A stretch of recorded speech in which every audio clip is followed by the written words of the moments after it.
और हम शुरुआत कर रहे हैं वेस्टर्न पॉलिटिकल फिलॉसफी या फिर वेस्टर्न पॉलिटिकल थॉट से। हमारे जो सबसे पहले थिंकर हैं वो है प्लेटो। प्लेटो को आप सब लोग जानते होंगे। कहा जाता है कि जो वेस्टर्न पॉलिटिकल फिलॉसफी है या जो वेस्टर्न पॉलिटिकल थॉट है उसकी शुरुआत प्लेटो से ही होती है। मतलब प्लेटो ही एक पहले ऐसे थिंकर थे जिन्होंने अपने जो आइडियाज थे, जिन्होंने अपनी जो थॉट थी उसको सिस्टमैटिकली अरेंज करने का काम किया।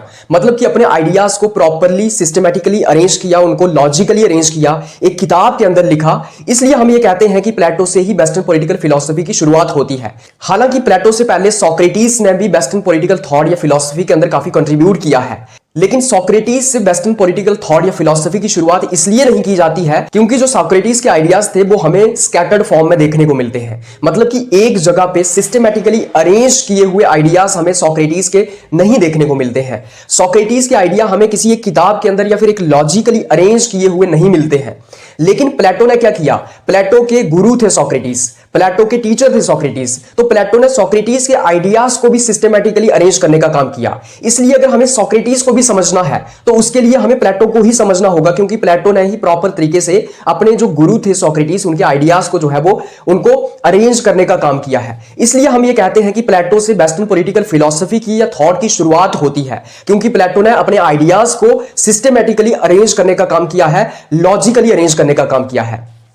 देखो ये जो हमारी सीरीज रहेगी सीयूईटी पीजी पॉलिटिकल साइंस की, ये मेनली फैक्चुअल सीरीज रहेगी, क्योंकि मैंने आपको बताया है कि सीयूईटी पीजी पॉलिटिकल साइंस का जो एग्जाम रहता है हमारा वो 80% या 70% फैक्चुअल बेसिस के ऊपर रहता है। मतलब कि हमें थिंकर की बुक्स के बारे में पूछा जाता है, उसके जो कंट्रीब्यूशंस है लाइफ के अंदर उसके बारे में पूछा जाता है, उसने कौन सी अकेडमीज खोली उसके बारे में पूछा जाता है, या फिर उसके जो कोर्स होते हैं तो हमें कोर्स दे दिया जाता है एक थिंकर का और कहा जाता है कि बताओ ये किस थिंकर ने कहा। तो मेनली जो हमारा एग्जाम रहता है वो फैक्ट बेस्ड पे रहता है या फैक्ट बेसिस पे रहता है, इसलिए हम फैक्ट के ऊपर ज्यादा फोकस करेंगे। लेकिन हम कंसेप्ट्स को भी क्लियर करते हुए जाएंगे, मतलब कि हम कंसेप्ट्स को भी कवर करेंगे। ऐसा नहीं है कि सिर्फ हम फैक्ट्स के ऊपर ही फोकस करेंगे, लेकिन मेनली हमारा फोकस जो है वो फैक्ट्स के ऊपर ही रहेगा। तो आइए शुरुआत करते हैं प्लेटो से।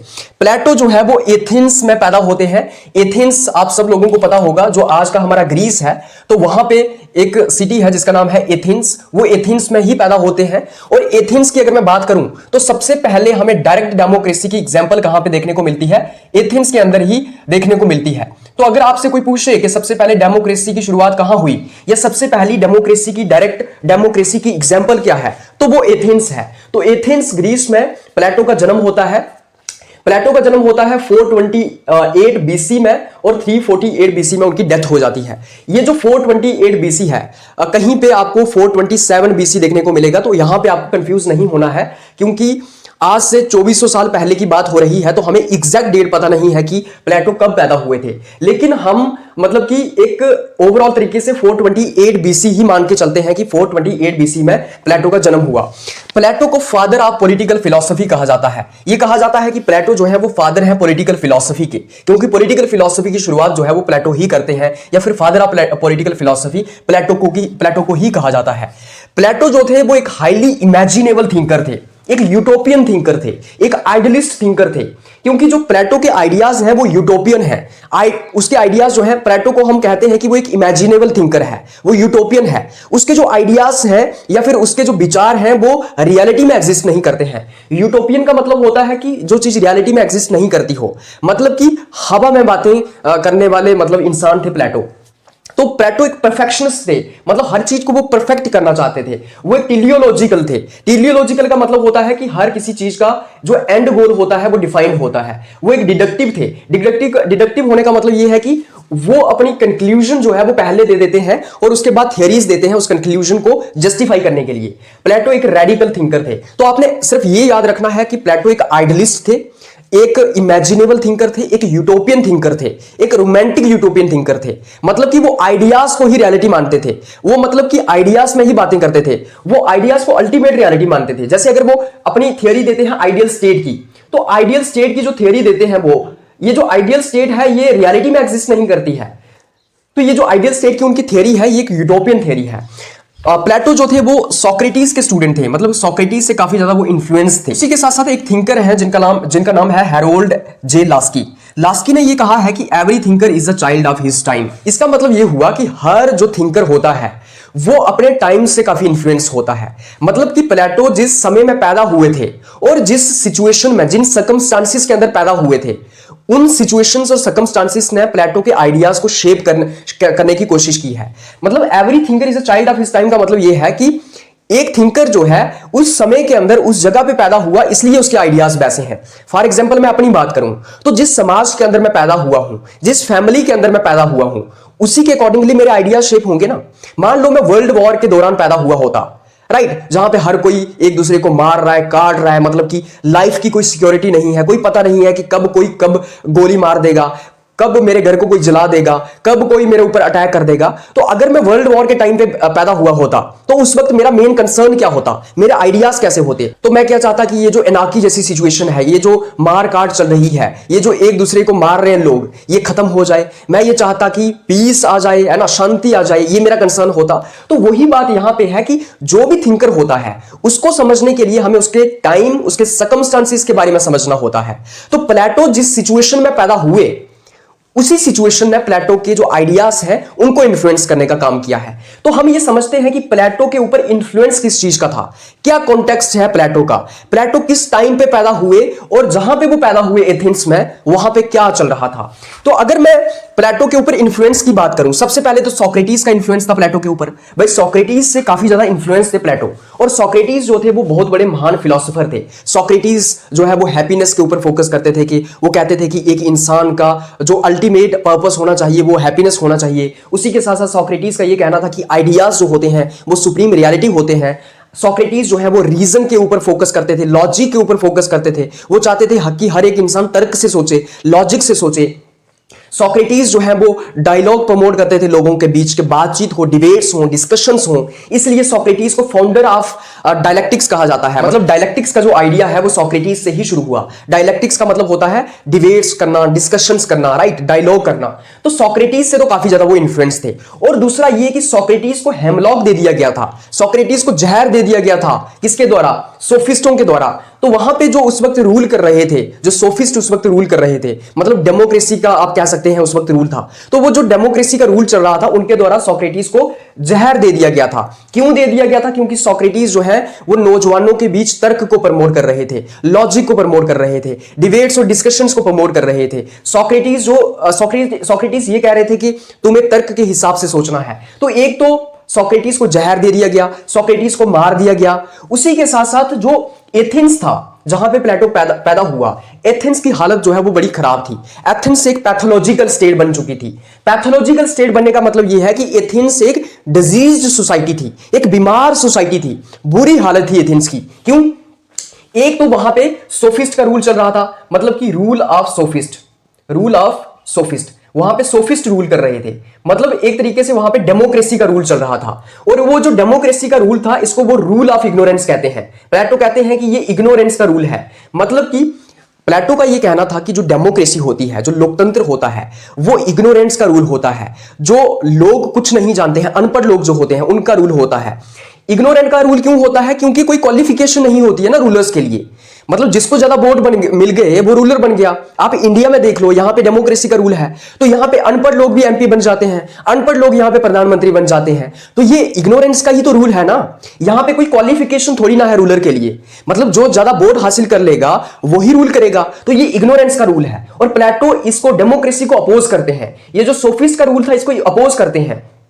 वो कहते हैं कि ये जो रूल ऑफ इग्नोरेंस है, ये जो डेमोक्रेसी का रूल चल रहा है, जिसको वो रूल ऑफ इग्नोरेंस कहते हैं, वो कहते हैं कि इसने क्या किया है, एथेंस को जो है वो पैथोलॉजिकल स्टेट में कन्वर्ट कर दिया है। एथेंस को जो है वो वीक कर दिया है। एथेंस को एक बीमार सोसाइटी बना दिया गया है। एथेंस जो है वो काफी कमजोर हो गया है। क्योंकि ये जो इग्नोरेंट रूलर्स होते हैं, ये जो डेमोक्रेसी के अंदर इग्नोरेंट रूलर्स होते हैं, ये नहीं जानते हैं कि सही तरीके से एक स्टेट को रूल कैसे करना है। ये नहीं जानते हैं कि एथेंस को रूल कैसे करना है। ये नहीं जानते हैं कि लोगों को अनलिमिटेड गुड्स किस तरीके से चेस करवानी है। मतलब कि ये नहीं जानते हैं कि आइडियाज क्या होते हैं। तो बेसिकली उनका ये कहना था कि ये जो रूल ऑफ इग्नोरेंस है, ये जो डेमोक्रेसी का रूल है, ये सबसे बड़ा कारण है। दूसरा, एथेंस के अंदर बहुत ज्यादा करप्शन थी। उसी के साथ साथ एथेंस के अंदर बहुत ज्यादा इनइक्वालिटी थी, एथेंस के अंदर जो है वो पॉलिटिकल इंस्टेबिलिटी थी। तो ये सब कारण थे जिससे कि एथेंस जो है वो एक पैथोलॉजिकल स्टेट बन गया था। उसी के साथ साथ एक पेलोपोनेशियन वॉर होती है, इसको आप याद रखना, पेलोपोनेशियन वॉर। पेलोपोनेशियन वॉर के अंदर क्या होता है कि जो एथेंस था उसको स्पार्टा के द्वारा हरा दिया जाता है। तो एथेंस को क्या किया गया, स्पार्टा के द्वारा हरा दिया गया पेलोपोनेशियन वॉर के अंदर। यह भी एक कारण था, इससे भी प्लेटो इन्फ्लुएंस थे क्योंकि वो काफी बेबस थे, वो काफी क्या बोलते चिंतित थे इस चीज से कि पेलोपोनेशियन वॉर के अंदर एथेंस को क्यों हरा दिया गया स्पार्टा के द्वारा। तो उस तरीके से ये जो पेलोपोनेशियन वॉर हुई, यहां पे एथेंस को स्पार्टा ने हरा दिया, तो इससे भी वो काफी इन्फ्लुएंस थे। और ये जो पेलोपोनेशियन वॉर है इसके ऊपर किताब लिखी है एक, the history of Peloponnesian war, थुसीडाइड्स के द्वारा। थुसीडाइड्स आपको नीचे विजिबल नहीं होगा, तो आपको याद रखना है कि इस पेलोपोनेशियन वॉर के ऊपर एक किताब लिखी गई है, उस किताब का नाम है the history of Peloponnesian war. ये किसके द्वारा लिखी गई है, ये लिखी गई है बाय थुसीडाइड्स। थुसीडाइड्स की स्पेलिंग याद रखना, THUCYDIDES। तो थुसीडाइड्स के द्वारा एक किताब लिखी गई है पेलोपोनेशियन वॉर के ऊपर। थुसीडाइड्स की एक और किताब है जिसका नाम है मिलियन डायलॉग।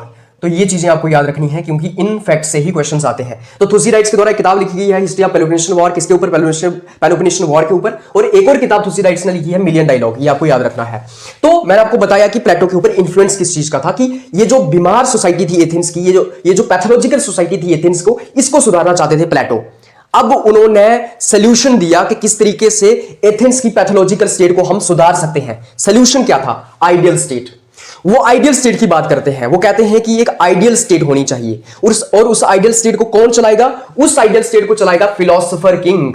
तो उन्होंने फिलोसोफर किंग का कंसेप्ट दिया, उन्होंने आइडियल स्टेट का कंसेप्ट दिया। उन्होंने कहा कि एथेंस को हम तभी सुधार सकते हैं, एथेंस तभी एक बेहतर स्टेट बन सकती है जब वो आइडियल स्टेट होगी और उसको फिलोसोफर किंग रूल करेगा। तो उन्होंने फिलोसोफर किंग का कंसेप्ट दिया, ये आपको याद रखना है। उसी के साथ साथ हम कुछ किताबों की बात करते हैं कि प्लेटो की कुछ इंपॉर्टेंट किताबें कौन सी थी। सबसे पहले है Republic, the most important book Republic. इसका जो सबटाइटल था इसका कंसर्निंग जस्टिस। तो इसका सबटाइटल आपको याद रखना है, इसका सबटाइटल था कंसर्निंग जस्टिस।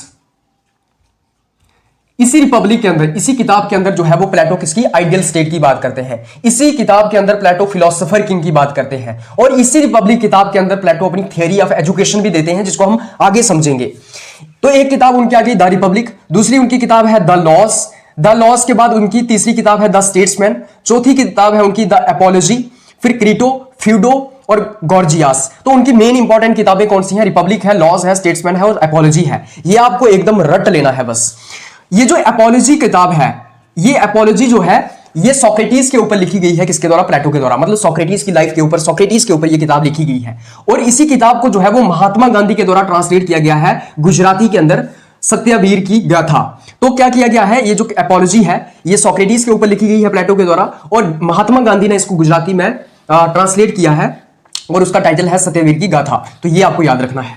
उसके बाद रूसो को आप सब जानते होंगे, जीन जैक्विस रूसो एक फिलोसोफर है। उन्होंने ये कहा कि Republic is the best book on education. तो रूसो ने जो है वो प्लेटो के जो किताब थी रिपब्लिक, उसकी तारीफ की और उन्होंने कहा कि प्लेटो की किताब जो है रिपब्लिक वो एक बेस्ट बुक है, बेस्ट टीटी है, किसके ऊपर, एजुकेशन के ऊपर। तो ये आपको याद रखना है।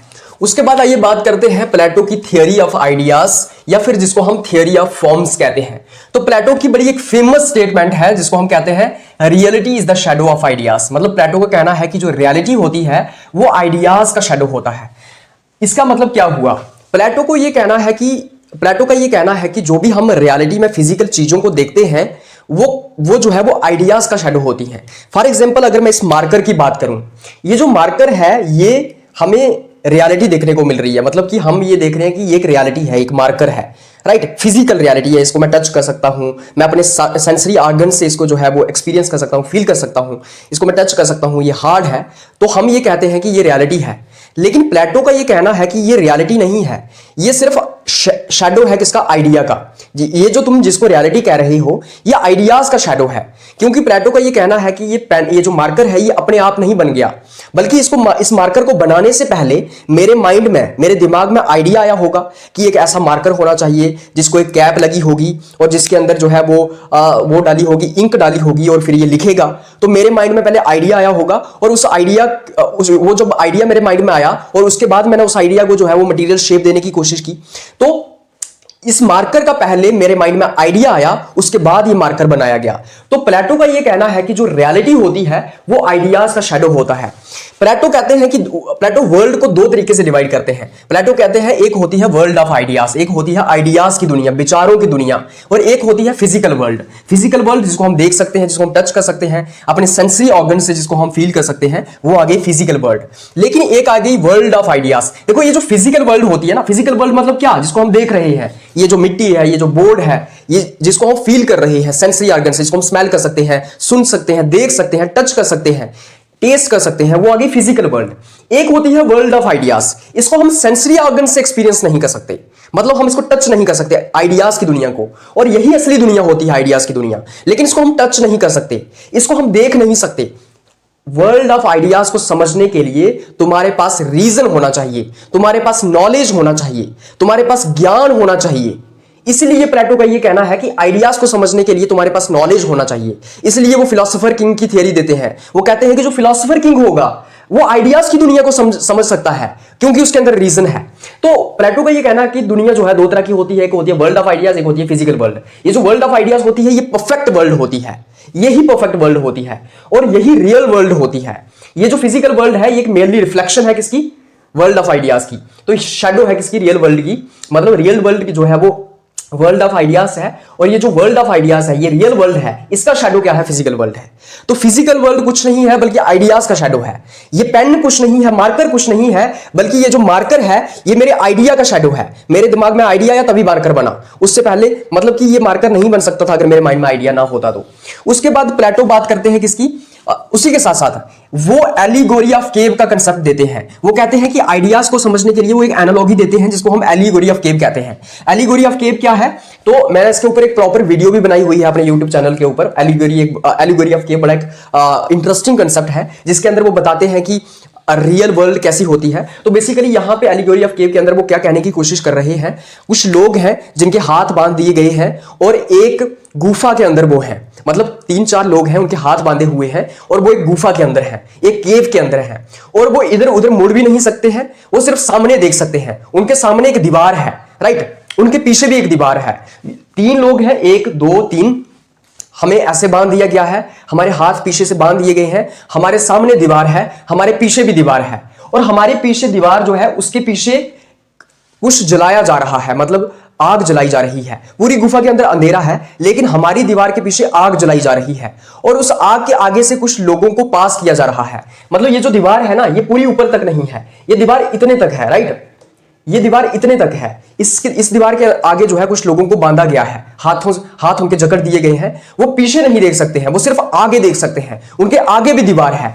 ये जो दीवार है इसके पीछे कुछ आग जलाई जा रही है, उस आग के सामने से कुछ लोगों को पास किया जा रहा है, उस आग के सामने से कुछ लोग गुजर रहे हैं, और उस आग के सामने से जो लोग गुजर रहे हैं उनके शैडोज जो है वो आगे वाली दीवार के ऊपर पड़ रहे हैं। तो हम क्या देख रहे हैं, उन लोगों को जिनको बांध दिया गया है वो सिर्फ अपनी दीवार के आगे, मतलब उनके आगे जो दीवार है उसके ऊपर उनके शैडोज देख पा रहे हैं, राइट। लेकिन असली काम कहां पे हो रहा है, उनके पीछे हो रहा है, वो ये नहीं जानते हैं। उनके पीछे आग जलाई जा रही है, उसके आगे से कुछ लोगों को गुजार दिया, मतलब पास किया जा रहा है, वो ये नहीं जानते हैं कि उनके पीछे आग जलाई जा रही है, वो सिर्फ शैडोज देख रहे हैं। तो वो बचपन से उन्हीं शैडोज को देखते आए हैं, वो बचपन से उन्हीं लोगों को, उन्हीं शैडोज को देख रहे हैं, वो शैडोज इधर उधर गुजर रहे हैं, और बचपन से उनको वहीं पे बांधा गया है, और वो कहीं और कुछ नहीं जानते हैं, वो सिर्फ उन शैडोज को देखते हैं, और उन शैडोज को ही वो अल्टीमेट रियलिटी मान लेते हैं। वो ये समझते हैं कि यही असली दुनिया है। लेकिन एक दिन अचानक क्या होता है कि एक इंसान जो है उसकी चेन्स खुल जाती है, और वो गुफा से बाहर निकल जाता है, और वो देखता है कि ये तो सिर्फ शैडोज थे जो हमारे आगे हैं, मतलब कि इसके पीछे से कुछ ऑब्जेक्ट्स को पास किया जा रहा है हमारे पीछे से, जो हम नहीं जानते हैं। हमारे आगे जो शैडोज थे ये सिर्फ शैडोज थे जिसको हम असली दुनिया बचपन से समझते आए, और जब वो गुफा से बाहर निकलता है तो वो दूसरी दुनिया देखता है, वो सूरज देखता है, उसी के साथ साथ वो नदियां देखता है, और वो परेशान हो जाता है। वो कहता है असली दुनिया तो ये है, और जो बचपन से मैं देखता आया था वो तो असली दुनिया है ही नहीं। फिर वो अपने साथियों को बताता है आके कि असली दुनिया जो है कुछ और है, ये जो तुम देख रहे हो, ये जो तुम आगे कुछ देख रहे हो, ये शैडोज है, ये असली दुनिया नहीं है। तो साथ वाले लोग उसको मारने लगते हैं, उसको डांटने लगते हैं, बोलते हैं क्या बकवास कर रहा है, पागल हो गया क्या, क्योंकि उन्होंने बचपन से उन्हीं शैडोज को देखा हुआ है, वो रियलिटी नहीं जानते हैं। जो जानता है वो उनको बता रहा है, मतलब जो बाहर निकला और जिसने रियलिटी को देखा वो उनको बता रहा है कि असली दुनिया तो कुछ और थी, लेकिन वो उसका विश्वास नहीं कर रहे हैं। यही प्लेटो का कहना है कि हम ये जो जिस दुनिया में खोए हुए हैं, ये जो मटीरियल दुनिया में हम खोए हुए हैं, मेरे पास गाड़ी होनी चाहिए, बंगला होना चाहिए, लड़की होनी चाहिए, पैसा होना चाहिए, दौलत, शोहरत, इसमें जो हम खोए हुए हैं ये असली दुनिया नहीं है। असली दुनिया कोई और है जो हम नहीं जानते हैं। असली दुनिया आइडियाज की दुनिया है। उस आइडियाज की दुनिया को समझने के लिए तुम्हें रीजन को डेवलप करना पड़ेगा, नॉलेज को डेवलप करना पड़ेगा। इसलिए वो कहता है कि जो डेमोक्रेट्स का रूल है, जो डेमोक्रेसी का रूल है, वो इग्नोरेंस का रूल है, क्योंकि वो आइडियाज को नहीं समझते हैं और वो लोगों को समझा भी नहीं पा रहे हैं कि असली दुनिया ये नहीं है। इसलिए वो कहता है कि फिलोसोफर किंग जो है वो लोगों को असली दुनिया के साथ वाकिफ करवाएगा। फिलोसोफर किंग जो है वो आइडियाज की दुनिया से समझेगा और ये जो मटीरियलिस्टिक वर्ल्ड है इससे बाहर निकलेगा। तो एक एलिगोरी ऑफ केव उसने कंसेप्ट दिया। उसके बाद प्लेटो का थियरी ऑफ जस्टिस आता है। अब थियरी ऑफ जस्टिस जो है ना प्लेटो का, वो अपनी किताब रिपब्लिक के अंदर थियरी ऑफ जस्टिस देता है। रिपब्लिक का जैसे मैंने आपको बताया, इसका टाइटल जो है इसका क्या है, कंसर्निंग जस्टिस है। तो इसका टाइटल ही कंसर्निंग जस्टिस है। इसके अंदर वो अपनी थ्योरी ऑफ जस्टिस देता है। देखो जो प्लेटो की थ्योरी ऑफ जस्टिस है, प्लेटो की थ्योरी ऑफ जस्टिस के अंदर प्लेटो ने सोक्रेटिस को मेन कैरेक्टर बनाया हुआ है। तो प्लेटो ये कहता है कि ये सोक्रेटिस की थ्योरी ऑफ जस्टिस है, मतलब प्लेटो सोक्रेटिस को मेन कैरेक्टर बनाता है, मतलब कि प्लेटो जो है वो सोक्रेटिस को सेंट्रल पोजीशन देता है। ये जो थ्योरी ऑफ जस्टिस है प्लेटो की, उसके अंदर ये जो थ्योरी ऑफ जस्टिस है ये डायलेक्टिकल मेथड के ऊपर बेस्ड है, मतलब कि डायलॉग के ऊपर बेस्ड है, राइट, बातचीत के ऊपर बेस्ड है। अब होता क्या है, देखो जो प्लेटो की थ्योरी ऑफ जस्टिस है उसमें प्लेटो ये कह रहा है कि सोक्रेटिस क्या कर रहे हैं, सोक्रेटिस जो है वो मेन कैरेक्टर है और सोक्रेटिस जो है वो अलग अलग लोगों से डायलॉग कर रहे हैं, जिसको हम डायलेक्टिक्स कहते हैं। डायलॉग कर रहे हैं मतलब बातचीत से प्लेटो ये समझने की कोशिश कर रहे हैं कि जस्टिस क्या है।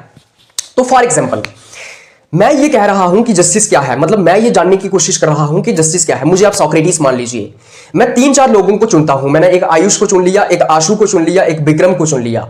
मैं सबसे पहले आयुष के पास जा रहा हूं कि बता जस्टिस क्या तेरे लिए। तो आयुष मुझे बताता है कि जस्टिस ये है। तो मुझे अगर आयुष की कोई बात पसंद आती है तो उसको मैं अपनी डायरी के अंदर ऐड कर देता हूं। जो बात मुझे अच्छी नहीं लगती है तो उसको मैं रिजेक्ट कर देता हूं।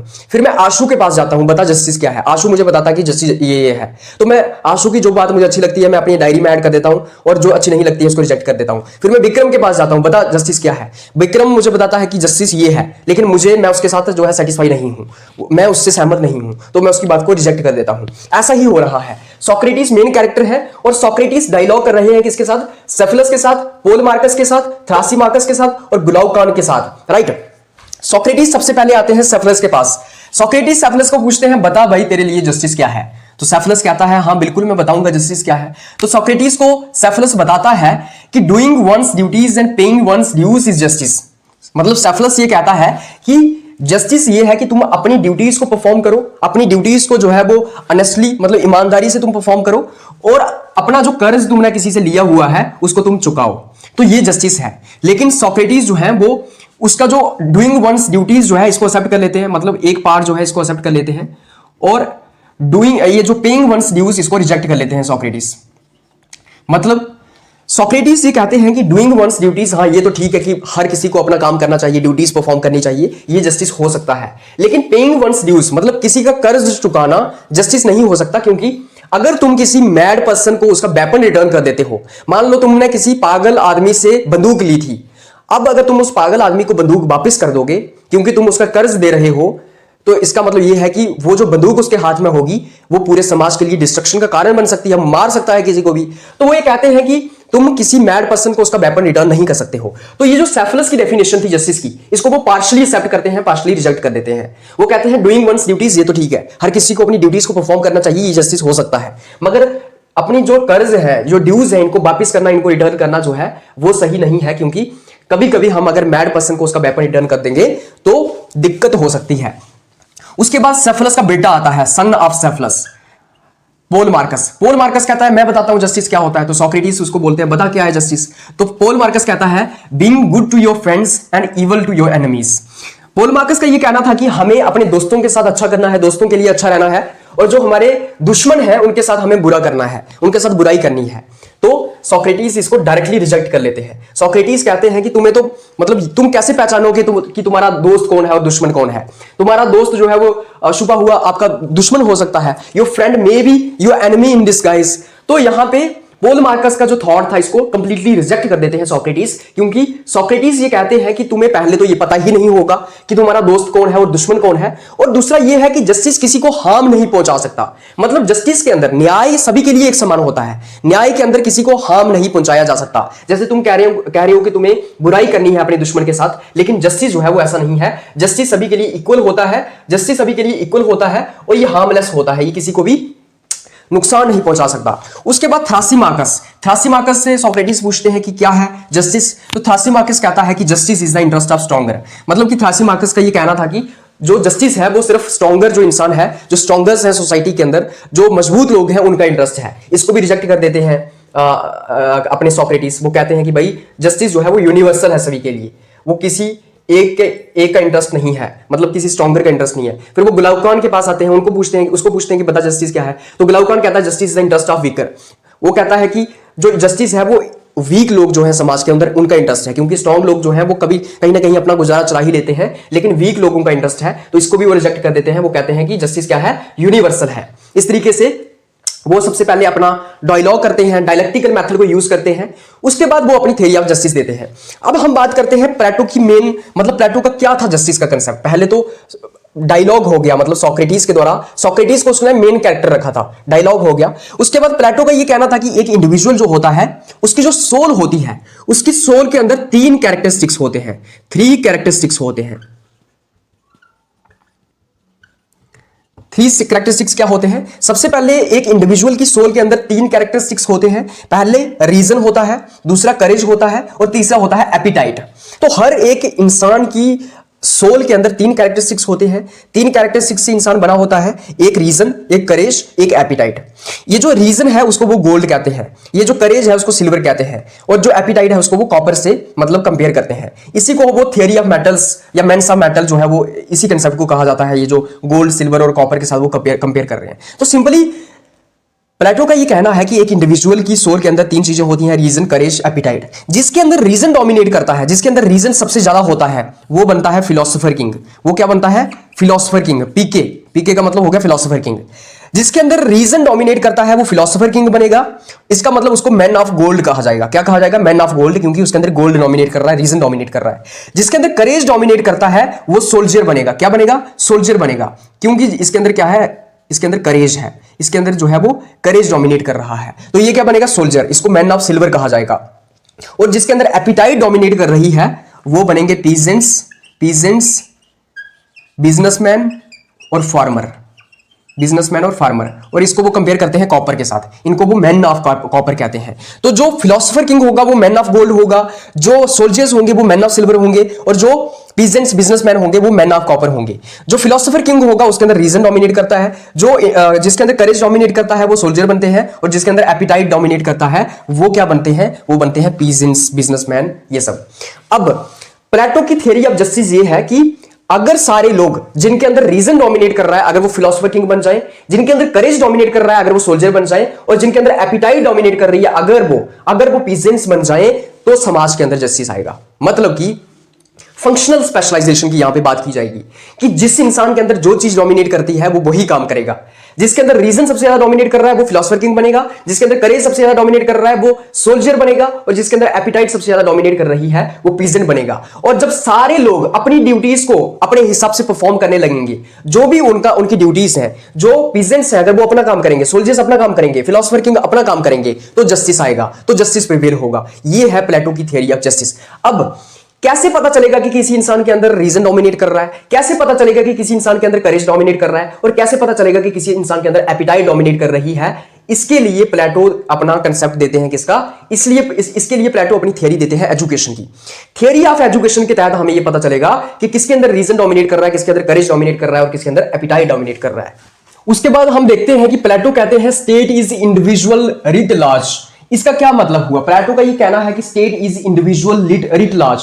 इसका मतलब यही है कि स्टेट जो होती है वो इंडिविजुअल का मैग्नीफाइड वर्जन होती है। मतलब कि एक इंडिविजुअल का मैग्नीफाइड वर्जन है क्या? स्टेट। तो ये काफी इंपॉर्टेंट स्टेटमेंट है प्लेटो की। डायरेक्टली क्वेश्चन यहां से पूछा जाता है, पूछा भी गया है। State is individual writ large, इसका मतलब ये हुआ कि एक इंडिविजुअल का मैग्नीफाइड वर्जन होती है स्टेट, क्योंकि अल्टीमेटली एक स्टेट इंडिविजुअल को मिला के ही बनती है। जैसे कि मैंने आपको बताया कि एक इंडिविजुअल की सोल के अंदर तीन चीजें डोमिनेट करती है, मतलब तीन चीजें होती हैं, रीजन, एपिटाइट और करेज।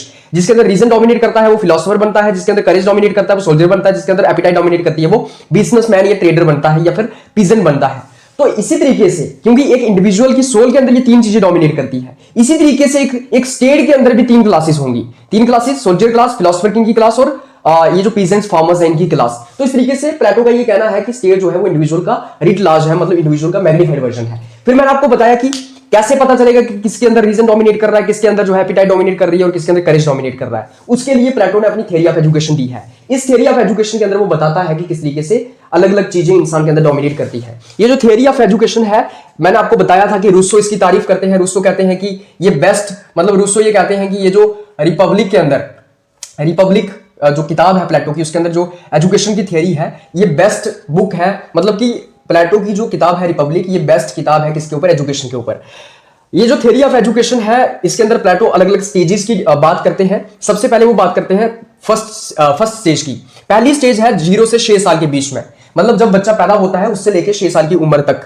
इस स्टेज के अंदर क्या होगा, एक बच्चे को जिम्नास्टिक, म्यूजिक और मॉरल स्टोरीज जो है ये सब, इन चीजों की एजुकेशन दी जाएगी, मतलब ये चीजें उसको करवाई जाएंगी। जिम्नास्टिक से क्या होगा, एक बच्चे का फिजिकल डेवलपमेंट होगा। म्यूजिक से क्या होगा, उसका मॉरल डेवलपमेंट होगा। और ये जो मॉरल स्टोरीज है इससे क्या होगा, उसका कैरेक्टर डेवलपमेंट होगा। ठीक है। उसके बाद सेकंड स्टेज की वो बात करते हैं। सेकंड स्टेज आती है 6 साल से लेकर 18 साल की उम्र के बीच।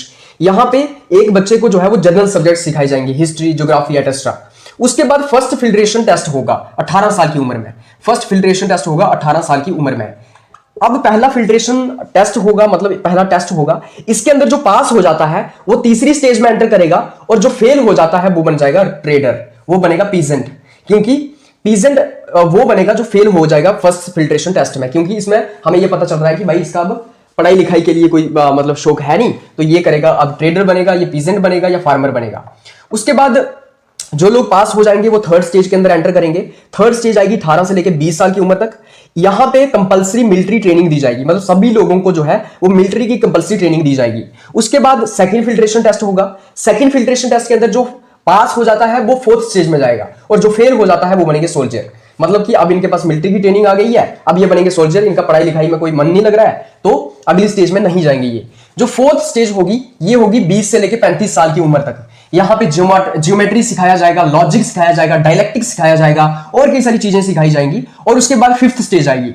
फिफ्थ स्टेज के अंदर क्या होगा, फिफ्थ स्टेज होगी 35 ईयर्स से लेके 50 ईयर्स के बीच। अब एजुकेशन यहां पे खत्म हो चुकी है, यहां पे दी जाएगी प्रैक्टिकल ट्रेनिंग। और जो लोग भी इस प्रैक्टिकल ट्रेनिंग, मतलब ये जो प्रैक्टिकल ट्रेनिंग है इसको हासिल करते हैं वो बनेंगे फिलोसोफर किंग। तो फिलोसोफर किंग वो बनेगा जो फोर्थ स्टेज से क्वालिफाई करके फिफ्थ स्टेज में आता है, प्रैक्टिकल ट्रेनिंग हासिल करता है, वो फिलोसोफर किंग होगा। ये जो फिलोसोफर किंग होगा, इसके पास कोई पावर की लस्ट नहीं होगी, मतलब कि अब इसको पावर का कोई शौक नहीं है, कोई लस्ट नहीं है पावर की, ये नहीं चाहता है कि मेरे पास पावर हो। और इसके पास क्या होगा, ये नॉलेज के लिए, मतलब ज्ञान के लिए इसका प्यार होगा, ये ज्ञान हासिल करना चाहता होगा। तो ये जो फिलोसोफर किंग है ना, ये अब रूल नहीं करना चाहता है, ये शासन नहीं करना चाहता है, कोई शौक नहीं बचा है, क्योंकि इसको पता है ये सब जो है ये मटेरियलिस्टिक चीजें होती हैं, ये मटेरियल वर्ल्ड है, ये पावर शावर ये सब तो ऐसे है, मोह माया है, लेकिन इसका कोई शौक ही नहीं होगा किसके लिए, रूल करने के लिए। लेकिन लोग इसको रिक्वेस्ट करेंगे, लोग ये कहेंगे कि आप हमें रूल कीजिए, आप इस देश को संभालिए, आप गवर्न कीजिए। तो इस तरीके से जब लोग इसको रिक्वेस्ट करेंगे, ये रूल नहीं करना चाहेगा, फिर लोगों की रिक्वेस्ट के ऊपर ये रूल करेगा, इसलिए ये करप्शन वगैरह नहीं करेगा, इसलिए जो है ये लोगों के साथ धोखा नहीं करेगा, करप्शन नहीं करेगा, नेपोटिज्म नहीं होगा। इस तरीके से वो फिलोसोफर किंग का कंसेप्ट देते हैं। वो कहते हैं कि इस तरीके से फिलोसोफर किंग को बनाया जाएगा। प्लेटो जो है वो फर्स्ट फेमिनिस्ट थिंकर है, क्योंकि उनकी जो एजुकेशन है वो यूनिवर्सल है, फीमेल्स के लिए भी है और मेल्स के लिए भी है। तो ये एजुकेशन जो है वो सभी के लिए मिलेगी। उसी के साथ साथ फिलोसोफर किंग के साथ फिलोसोफर क्वीन का भी कंसेप्ट देते हैं, फिलोसोफर क्वीन का भी कंसेप्ट देते हैं। मतलब वो कहते हैं कि औरतें भी जो है वो फिलोसोफर क्वीन बन सकती है। तो ये जो प्लेटो को फर्स्ट फेमिनिस्ट थिंकर इस तरीके से कहा जाता है। देखना बड़ी इंटरेस्टिंग बात है, मतलब कि प्लेटो ये कह रहा है कि रूल वो करेंगे जो रूल नहीं करना चाहते हैं, मतलब वो लोग रूल करेंगे जो रूल नहीं करना चाहते हैं। फिलोसोफर किंग रूल नहीं करना चाहता है, वो पावर हासिल नहीं करना चाहता है, लेकिन उसको रिक्वेस्ट की जा रही है लोगों के द्वारा इसलिए वो रूल कर रहा है मतलब लोगों के लिए। लेकिन वैसे उसको कोई मोह माया ये सब इसका शौक नहीं है, वो ये सब नहीं करना चाहिए चाहता है, उसको ज्ञान का नॉलेज, ज्ञान का प्यार है, ज्ञान की तरफ वो जाना चाहता है। इसलिए वो नेपोटिज्म नहीं करेगा, इसलिए वो धोखा नहीं करेगा किसी के साथ, इसलिए वो करप्शन नहीं करेगा। तो इस तरीके से वो थ्योरी ऑफ एजुकेशन देते हैं। उसके बाद प्लेटो बात करता है थियरी ऑफ कम्युनिज्म की। वो communism of property and vibes की बात करता है। अब आपको पता चलेगा कि प्लेटो कितना परफेक्शनिस्ट था। मैंने कहा था ना शुरुआत में कि प्लेटो एक परफेक्शनिस्ट था। अब देखना कैसे प्लेटो एक परफेक्शनिस्ट था। प्लेटो ने कहा कि जो फिलोसोफर किंग होगा और जो सोल्जर्स होंगे, मतलब जो गॉर्जियन क्लास होगी, फिलोसोफर किंग और सोल्जर्स को मिला के एक गॉर्जियन क्लास बनती है। मतलब गॉर्जियन क्लास के अंदर कौन कौन आता है? फिलोसोफर किंग और सोल्जर आते हैं। मतलब सोल्जर क्लास और फिलोसोफर किंग की क्लास आती है, उसको हम गॉर्जियन क्लास कहते हैं। वो कहता है, प्लेटो कहता है कि गॉर्जियन क्लास के पास कोई प्रॉपर्टी नहीं होगी, अपनी कोई प्राइवेट प्रॉपर्टी नहीं होगी, ना कोई अपनी शादी होगी, ना मतलब कि कोई परमानेंट बीवी होगी अपनी, ना शादी होगी, ना फैमिली होगी, ना मैरिज होगा। तो इस तरीके से फैमिली, मैरिज, वाइफ्स, इन सब चीजों का कम्युनिज्म देता है प्लेटो। मतलब प्लेटो ये कहता है कि गॉर्जियन क्लास के पास अपनी प्राइवेट प्रॉपर्टी नहीं होगी, शादी नहीं होगी उनकी। ये क्यों कहता है प्लेटो? ताकि करप्शन और नेपोटिज्म को खत्म किया जाए। तो मैंने आपको बताया था ना कि फिलोसोफर किंग जो है वो नॉलेज का प्यार है उसको, अब वो इन सब चीजों में नहीं फंसता है। करप्शन क्या होती है, नेपोटिज्म क्या होती है, वो इन चीजों से ऊपर उठ गया है, मोह माया से वो ऊपर उठ गया है। लेकिन प्लेटो ने, मतलब प्लेटो इतना परफेक्शनिस्ट था, उसने ये सोचा कि फिलोसोफर किंग कहीं ऐसा ना हो कि पैशन की तरफ या फिर कहीं ना कहीं वो करप्शन में फंस जाए। मतलब कि ह्यूमन नेचर वैसा है, या फिर पैशन को परस्यू करने लग पड़े फिलोसोफर किंग, या फिर थोड़ी सी भी चूक को खत्म करने के लिए प्लेटो ने ये कहा कि communism of wives and property होगा। मतलब फिलोसोफर किंग रॉ पैशन से गाइड ना हो जाए, फिलोसोफर किंग कहीं सोच भी ना ले कि उसको करप्शन करनी है या नेपोटिज्म करनी है, इसलिए उसने communism of property and vibes दिया। मतलब प्राइवेट प्रॉपर्टी भी नहीं होगी गॉर्जियन क्लास की, और ना ही बीवियां होंगी, शादी होगी, मतलब किसकी, इसकी अपनी फिलोसोफर किंग की या सोल्जर की या गॉर्जियन क्लास की। उसने कहा कि शादी होगी लेकिन सिर्फ और सिर्फ यूजेनिक पर्पस के लिए। यूजेनिक पर्पस का मतलब क्या हुआ कि जो एबलेस्ट मैन होंगे और जो एबलेस्ट वुमेन होगी एथेंस के अंदर, वो आपस में मेट करेंगी, इंटरकोर्स करेंगे, और उसके बाद एक एक्सीलेंट ब्रीड जो है वो तैयार होगी एथेंस के लिए। लेकिन किसकी शादी किसके साथ होगी, कौन किसके साथ मेट करेगा, सेक्स करेगा, वो कौन डिसाइड करेगा? वो स्टेट डिसाइड करेगी। तो प्लेटो ने ऐसा नहीं था कि मतलब कि मैरिज को पूरे तरीके से बैन कर दिया। प्लेटो ने कहा मैरिज होगा, इंटरकोर्स भी होगा, मेटिंग भी होगी, लेकिन किसकी किसके साथ होगी ये स्टेट तय करेगी। और जो एबलेस्ट मैन होंगे, मतलब सबसे जो बढ़िया वाले लोग हैं, जो एबलेस्ट मैन है, जो फिलोसोफर किंग है, और जो फिलोसोफर वुमेन हैं, जो एबलेस्ट वुमेन है, या फिर जो मतलब एबलेस्ट वुमेन है एथेंस के अंदर, वो आपस में क्या करेंगे? मेटिंग करेंगे, और उसके बाद एक एक्सीलेंट ब्रीड जो है वो एथेंस के लिए तैयार होगी। जो बच्चा होगा आगे, जो चाइल्ड होगा, वो पता ही नहीं होगा किसी को किसका चाइल्ड है, मतलब कि उसके माँ बाप कौन है चाइल्ड की, किसी को कोई पता नहीं होगा। तो चाइल्ड की रिस्पॉन्सिबिलिटी कौन लेगा? स्टेट लेगी। तो फिलोसोफर किंग के जो सारे बच्चे जो स्टेट के हैं, मतलब स्टेट के जितने भी बच्चे हैं, वो फिलोसोफर किंग के अपने ही बच्चे समझ लो। तो फिलोसोफर किंग को ये पता नहीं होगा कि उसका अपना बच्चा कौन है। फिलोसोफर किंग भी किसी के साथ मीटिंग करेगा, उसका भी बच्चा होगा, लेकिन उसको पता नहीं होगा उसका बच्चा कौन है, ताकि करप्शन खत्म की जा सके, ताकि नेपोटिज्म खत्म किया जा सके। लेकिन जो हमारी पीजेंट्स की या फिर ये जो ट्रेडिंग क्लास थी, उनके लिए कोई communism of wives and property नहीं था। उसके बाद हम देखते हैं कि जो प्लेटो था वो मॉडरेट हो जाता है बाद में। बहुत ज्यादा क्रिटिसाइज किया जाता है प्लेटो को यहाँ पे, इसकी जो communism of wives and property था। अरिस्टोटल काफी इसको क्रिटिसाइज करता है, criticised by Aristotle, criticised by Aristotle, क्योंकि अरिस्टोटल जो था वो प्लेटो का क्या था? स्टूडेंट था। प्लेटो अरिस्टोटल का टीचर था, लेकिन फिर भी अरिस्टोटल जो है वो प्लेटो को क्रिटिसाइज करता है उसकी जो कम्युनिज्म ऑफ प्रॉपर्टी था उसके लिए। उसने कहा यार प्रॉपर्टी जो है वो एक सेंस ऑफ मोटिवेशन होता है, तुम कह रहे हो कि प्रॉपर्टी प्राइवेट प्रॉपर्टी नहीं होनी चाहिए, प्राइवेट प्रॉपर्टी तो होनी चाहिए, वो एक तरीके का सेंस ऑफ मोटिवेशन है इंसान के लिए। जब उसके पास प्रॉपर्टी होती है और मेहनत करता है, वो और प्रॉपर्टी इकट्ठी करता है, तो वो एक सेंस ऑफ मोटिवेशन होता है उसके लिए। उसी के साथ साथ उसने कहा कि ये जो मैरिज है ये इंसान को एक सोशली या फिर एक कंफर्ट देने का काम करता है, उसकी मेंटल हेल्थ को जो है वो कंट्रोल करने का काम करता है, या फिर मेंटल लेवल पे जो है वो इंसान को जो है वो सहारा देने का काम करता है। कौन? फैमिली जो है, इंसान की फैमिली जो होती है, परिवार जो होता है, वो इंसान को जो मेंटल स्ट्रेस होता है या फिर मेंटल वेलबींग के लिए काफी ज्यादा काम करता है। तो इसलिए क्रिटिसाइज ने प्लेटो को बड़ा क्या किया? क्रिटिसाइज किया अरिस्टोटल ने प्लेटो को। ठीक है, उसके बाद क्या होता है कि प्लेटो मॉडरेट हो जाता है। फिर वो अपनी एक और किताब आती है उसकी, द लॉस एंड स्टेट्समैन, उसमें वो थोड़ा मॉडरेट हो जाता है, और उसके बाद वो फिर रूल ऑफ लॉ को सपोर्ट करने लग पड़ता है। उसने कहा कि वो रूल ऑफ लॉ को भी सपोर्ट करता है। इसीलिए the second best state of Plato is ideal state of Aristotle. मतलब कि सेकंड बेस्ट स्टेट क्या थी प्लेटो की? सेकंड बेस्ट स्टेट थी रूल ऑफ लॉ या फिर रिपब्लिक, जिसको हम कह सकते हैं रिपब्लिक। ठीक है, पहली फर्स्ट बेस्ट स्टेट क्या थी? Ideal state, philosopher king. Second best मैंने कहा कि सेकंड बेस्ट स्टेट के अंदर मतलब फिर वो मॉडरेट हो गया, अपनी लॉज और स्टेट्समैन जो किताब है उसके अंदर उसने रिपब्लिक का या रूल ऑफ लॉ का सपोर्ट करना स्टार्ट कर दिया। इसलिए जो सेकंड बेस्ट स्टेट थी प्लेटो की, वो आइडियल स्टेट थी किसकी? अरिस्टोटल की। तो अरिस्टोटल जो है वो रूल ऑफ लॉ की बात करता था, इसलिए second best state of Plato is the ideal state of Aristotle, ये सेबिन ने कहा है। तो सेबिन ने ये कहा है कि second best state of Plato is the ideal state of Aristotle. उसके बाद प्लेटो की एक अकेडमी थी जिसको द अकेडमी के नाम से जाना जाता है। तो प्लेटो ने अपनी एक अकेडमी खोली जिसको द अकेडमी कहते हैं, और इस अकेडमी के अंदर फिर सोक्रेटिस भी पढ़ते थे। कार्ल पॉपर एक फेमस फिलोसोफर हुए। कार्ल पॉपर कहते हैं one can either be Platonic or anti Platonic but can never be non Platonic. Karl Popper ने यहां पे कहा कि एक इंसान जो है वो प्लेटो का सपोर्ट भी कर सकता है, प्लेटो का समर्थन कर सकता है, प्लेटो के खिलाफ भी बोल सकता है, प्लेटो को क्रिटिसाइज भी कर सकता है, लेकिन प्लेटो को कभी इग्नोर नहीं कर सकता है या फिर नॉन प्लेटोनिक नहीं हो सकता है। इतने ज्यादा इंपॉर्टेंट है कौन? प्लेटो कहां पे? वेस्टर्न पॉलिटिकल थॉट के अंदर। So one can either be Platonic or anti Platonic but can never be non Platonic. Karl Popper अपनी एक किताब लिखते हैं, open society and its enemies. याद रखना, open society and its enemies, ये किताब है कार्ल पॉपर की। इस किताब के अंदर कार्ल पॉपर ये कहते हैं Plato is enemy of open society.